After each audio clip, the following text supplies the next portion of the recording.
a leer. Si no, la profesora podría ayudar a gestionar los materiales, o si no, que los estudiantes traigan de su casa y puedan leer. No se recomienda tampoco que la lectura silenciosa sostenida de 10 o 12 minutos al cierre de la clase todos los días sea algo que alguien tenga que levantar y comentar, que se le pregunte, que se le evalúe. La intención aquí es saborear la lectura, tomarle gusto a la lectura, que él se sienta libre de poder elegir el tema que le gusta y leer. Por supuesto que en ese momento de decir es libre de elegir, hay un cierto control que la profesora va a elegir, porque hay libros que son para cierta edad y libros que son para personas más grandes, según los temas, los intereses, etc. Pero la profesora que maneja la situación puede ir tomando nota a ver en este grupo curso qué tipo de libros están leyendo y cuáles son los materiales que les gustan, para saber los intereses de los estudiantes, para potenciar hacia ahí el proceso de lectura. Independientemente ese día ella pudiera estar desarrollando comprensión lectora, puede estar desarrollando expresión oral, es decir, puede estar desarrollando la clase de lengua, pero estos dos procesos son totalmente independientes y no tendrían que perderse, porque ese también es el riesgo. Hoy nada más la directora no se saca en su página por el coaja, hija, pero perder 20, 30 minutos o le deja pejico, hija, más bien no por andar yo fuera página pero lea. El proceso que se inicia con la lectura en voz alta del maestro al inicio, modulando la voz, haciendo que les guste escuchar a los estudiantes lo que está leyendo, es un proceso muy importante para dejar de tener lectores por obligación y empezar a tener lectores por gusto. Los lectores que realmente funcionan en la vida son los que leen por gusto. Y si ustedes notan que los alumnos,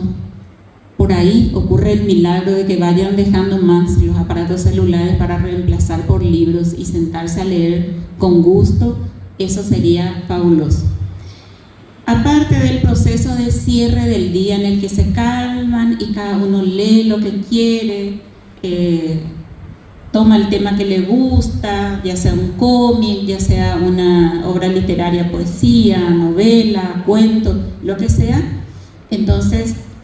tampoco al día siguiente se le pregunta. Si alguien quiere comentar demasiado, entonces se le da oportunidad en algún momento para comentarlo, pero lo ideal es no hacer eso para que nadie sienta la obligación de sentirse evaluado.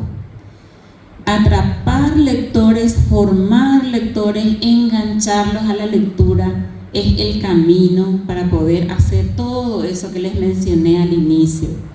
Después, cuando nosotros tengamos o en el camino, mientras vayamos formando lectores,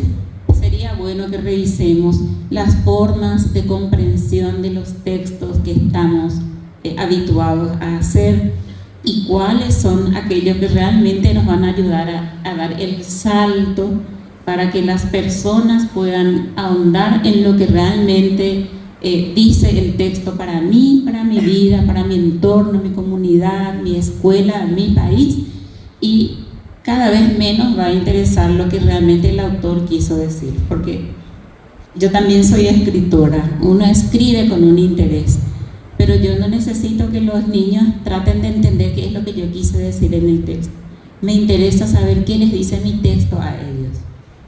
en qué les desafía, en qué les mueve,